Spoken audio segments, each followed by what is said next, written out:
No dia 27 de agosto de 1830, o amante de longa data de Sophie Dawes foi encontrado morto em circunstâncias misteriosas. Ela era filha de um pobre pescador alcoólatra e ele, um príncipe francês. À primeira vista, esse relacionamento parece impossível, então como ele aconteceu? E foi simplesmente uma coincidência que o príncipe idoso morreu logo antes de tirar Sophie do testamento? Venha comigo descobrir a história não contada dela, da pobreza à riqueza.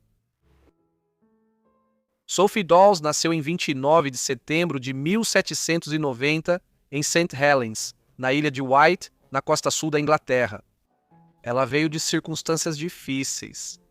O pai dela era Richard Dawes, um pescador alcoólatra que se envolvia com contrabando ilegal no Canal da Mancha. A mãe dela era Jane Calloway, mas parece que seus pais não eram casados, já que sua mãe foi registrada em sua certidão de óbito como solteira, indicando que nunca foi casada legalmente. Foi uma juventude difícil, já que Sophie, ou Sofia como era mais conhecida, era apenas uma entre 10 filhos. Como sua família era tão pobre, Sophie recolhia caramujos do mar nas praias da ilha de Wight para ajudar a alimentar a família. Mais chocante ainda, ela e seus irmãos passaram um tempo em uma casa de trabalho na cidade de Newport, na ilha. Essas casas de trabalho, ou casas de indústria como eram oficialmente conhecidas, ofereciam uma cama e alimentação muito modestas aos pobres, em troca de uma carga de trabalho muito pesada durante o dia. Talvez sem surpresa, dada a privação da família e a prevalência geral da mortalidade de bebês e crianças no final do século XVIII, 6 dos irmãos de Sophie não sobreviveram até a idade adulta. Quando era adolescente, Sophie já trabalhava como empregada para um fazendeiro na ilha de Wight e pouco tempo depois foi enviada para o continente, onde foi empregada como camareira no George Hotel em Portsmouth. Situações como essas, em que crianças trabalhavam longas horas assim como os adultos, eram uma característica muito comum na Grã-Bretanha durante a Revolução Industrial, e levaria mais 70 anos até que o governo regulasse essa atividade. Como tantos outros ingleses durante o século XIX, Sofia foi atraída para uma das grandes cidades que estavam se expandindo exponencialmente. No caso dela, sendo do sul da Inglaterra, ela foi para Londres.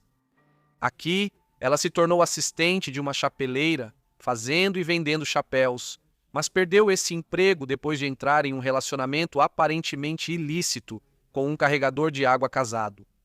Depois disso, ela passou um tempo vendendo laranjas. O que chama a atenção em tudo isso é que Sophie Dawes havia desenvolvido um instinto de sobrevivência, mesmo quando as circunstâncias constantemente se voltavam contra ela. No final dos anos 1800, a vida de Sophie Dawes tomou um rumo que a levaria a ganhar destaque e depois a um grande escândalo e queda. Muito disso estava entrelaçado com o contexto internacional do início do século XIX. Após a Revolução Francesa de 1789, as grandes potências da Europa entraram em guerra com a França depois que o governo revolucionário executou o rei Luís XVI e declarou o país uma república. Ainda assim, os exércitos revolucionários franceses resistiram ao ataque da Grã-Bretanha, Áustria e outros. Além disso, liderados por generais como Napoleão Bonaparte, eles conseguiram não apenas defender a França, mas conquistar grande parte da Europa Ocidental e Central. As guerras continuaram entre a França e a Grã-Bretanha durante esses anos e, como resultado, Londres estava constantemente cheia de soldados e também de ex-membros da nobreza francesa que haviam buscado refúgio na Inglaterra.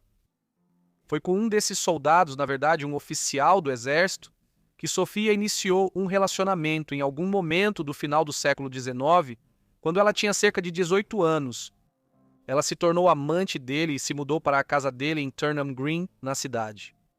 Quando o caso acabou, ele lhe deu uma renda anual de 50 libras para mantê-la em silêncio, valor que ela aproveitou, uma educação em uma escola em Chelsea. Em 1810, a renda anual que ela havia recebido chegou ao fim, e ela, mais uma vez, se viu em circunstâncias difíceis. Foi nessa época que Sophie passou a trabalhar em um bordel de alto nível em Piccadilly, perto do centro de Londres, e foi lá que ela conheceu Louis Henri, Duque de Bourbon e futuro príncipe de Condé, pela primeira vez. Louis Henri era um príncipe de sangue da Casa Real Francesa de Bourbon. Isso significava que ele era membro de um ramo secundário da família, e embora estivesse bem abaixo na ordem de sucessão, ainda era um dos homens mais ricos da Europa e possuía vários títulos.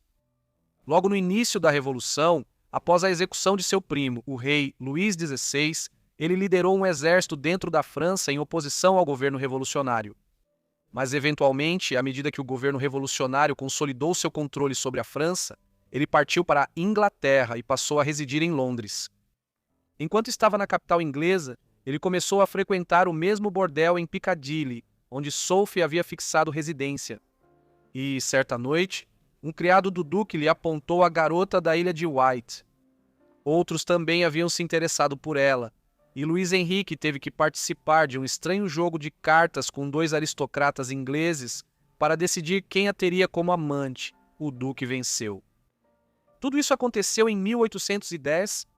Em 1811, ela já morava em uma casa que Luís Henrique havia alugado para ela e sua mãe na Gloucester Street, na Queen's Square, em Londres. O duque já havia sido casado antes, mas se divorciou em 1780 e nunca mais se casaria.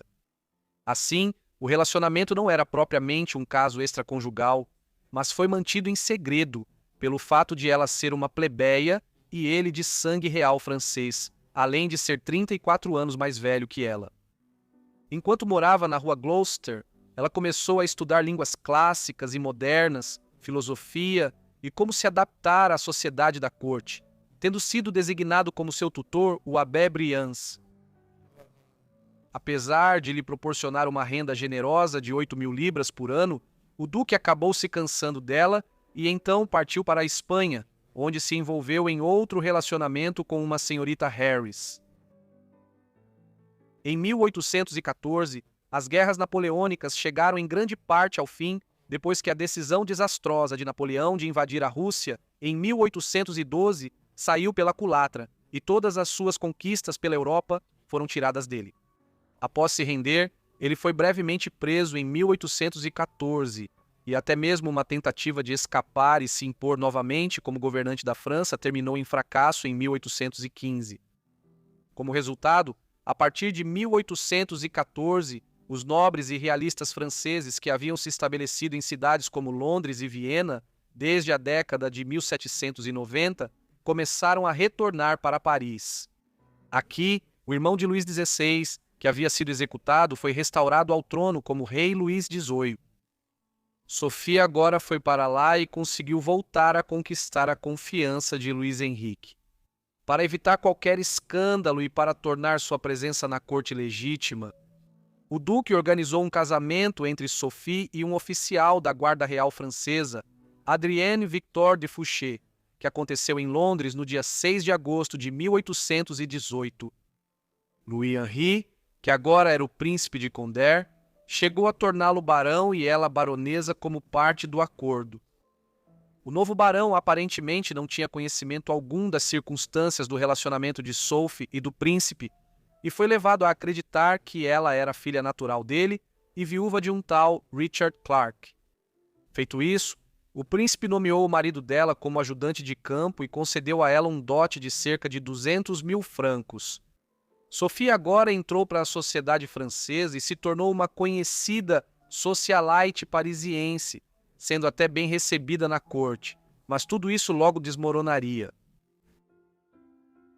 Tudo correu relativamente bem por algum tempo, e poucos sabiam do verdadeiro estado das coisas. Mas, em 1822, o marido de Sophie descobriu a verdadeira natureza do relacionamento de sua esposa com o príncipe. Nesse momento, ele se separou dela, devolveu o dote substancial que o príncipe havia concedido e entrou com um pedido de separação judicial nos tribunais. Isso levou 5 anos para ser obtido, mas acabou sendo concedido em 1827. De forma mais significativa, a corte francesa soube da duplicidade que havia ocorrido e quando a notícia chegou ao rei Luís XVIII, ele decidiu agir diante do escândalo. Ele baniu a baronesa da corte francesa, chamando-a de nada mais do que uma meretriz plebeia, porém tragicamente desprovida de qualquer habilidade no ofício. O rei esperava que isso colocasse fim ao caso e limitasse o escândalo. Como você deve ter imaginado, não adiantou, e Sofia e o príncipe Luís Henri continuaram seu relacionamento por muitos anos, impulsionados em grande parte pela determinação dela em mantê-lo. Além disso, com o passar do tempo, o escândalo piorou. Dizia-se que Sofia tinha vários outros amantes de origens comuns, uma situação que inflamou a opinião na corte francesa. Enquanto isso, ela também começou a fazer esforços para se ingratiar com alguns dos membros mais distantes da família do rei, a fim de conseguir sua reabilitação na corte.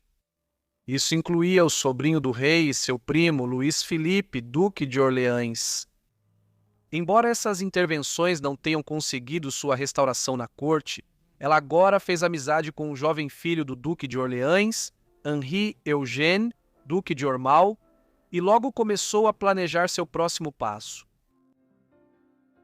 A essa altura, o príncipe Luís Henrique estava se aproximando do fim de sua vida, já com pouco mais de 70 anos, e não tinha herdeiro legítimo, pois seu único filho havia sido executado em 1804. Assim, Sofia começou a coagi-lo a deixar uma grande parte de seu patrimônio para o duque de Ormaux, sendo evidente que Sofia havia feito um acordo com o pai dele. O velho príncipe inicialmente se mostrou relutante, mas, eventualmente, ela o pressionou a assinar um testamento em agosto de 1829 que deixava 2 milhões de francos e várias propriedades para ela e uma parte ainda maior do restante da herança para o duque de Ormaux. Outra reviravolta positiva em sua sorte ocorreu na primavera de 1830, quando o duque de Orleans, pai de Ormaux, foi proclamado rei dos franceses em 1830 após seu primo, Carlos X, ser forçado a abdicar durante a Revolução de Julho. Luís Filipe I, também chamado de Rei Cidadão, concordou em permitir que Sofia retornasse à corte. Ela se tornou mais aceita, pois sua posição como amante do príncipe por quase 20 anos foi reconhecida informalmente. Durante esse período, Sofia morou no Château de Chantilly e trouxe familiares para trabalhar lá, chegando a arranjar casamentos entre eles e parentes de figuras poderosas da França. Ela foi por um tempo uma anfitriã popular chamada Rainha de Chantilly. Porém, tudo mudou de forma estranha naquele verão. O príncipe, que estava insatisfeito com a sucessão de Luís Filipe I, parece ter decidido deixar a França e ir para a Suíça, e estava cogitando a ideia de mudar o testamento que havia assinado em agosto do ano anterior. Foi então extremamente suspeito quando o príncipe de 74 anos foi encontrado morto em seus aposentos, em sua casa em Saint-Louis, na manhã de 27 de agosto de 1830, aparentemente ele havia se enforcado usando alguns lenços amarrados na maçaneta de uma janela, mas os observadores rapidamente notaram que ele estava tão debilitado ultimamente que mal conseguia amarrar os próprios cadarços, quanto mais se enforcar. A máquina de rumores trabalhou a todo vapor após sua morte. Muitos sugeriram plausivelmente que Sofia matou o príncipe, provavelmente com cumplicidade do rei, já que seu filho herdaria grande parte dos bens de Luís Henrique, desde que ele não mudasse seu testamento, como estava propondo fazer. As fofocas de que Sofia e o rei orquestraram o assassinato aumentaram quando o caso foi encerrado sem investigação real. Devido à falta de investigação, nunca saberemos se o príncipe realmente tirou a própria vida, e as autoridades declararam suicídio. O testamento dele foi contestado por vários herdeiros colaterais da família, mas essas petições fracassaram, e Sofia e o duque de Ormaux foram os principais beneficiários. Sofia retornou à Inglaterra logo depois, principalmente para evitar o escândalo que ainda ocorria na França. Ela foi vendendo suas propriedades na França e trocando por uma mansão em Hampshire e uma casa em Hyde Park Square, Londres. Com sua riqueza, Sofia sustentou a família empobrecida e colocou a mãe idosa em um convento para passar seus últimos anos. Sofia desenvolveu hidropisia nos anos seguintes e acabou morrendo da doença em Londres em 15 de dezembro de 1840. Quando faleceu, ela tinha um patrimônio de 500 mil libras valor, que hoje corresponderia a dezenas de milhões de libras. O testamento dela foi contestado e vários familiares ficaram com grandes parcelas. Sua história da pobreza à riqueza e os escândalos em que se envolveu na corte francesa continuaram sendo assunto de interesse na França por décadas. Obrigado por assistirem ao vídeo sobre Sophie Dolls. Espero que tenham achado interessante. Me contem o que acharam aí embaixo nos comentários e, se tiverem sugestões, não deixem de escrevê-las também nos comentários. Espero que vocês estejam inscritos e com as notificações ativadas para receberem todos os meus vídeos assim que eu os publicar. É isso da minha parte, vejo vocês no próximo Quarter Life. Obrigado!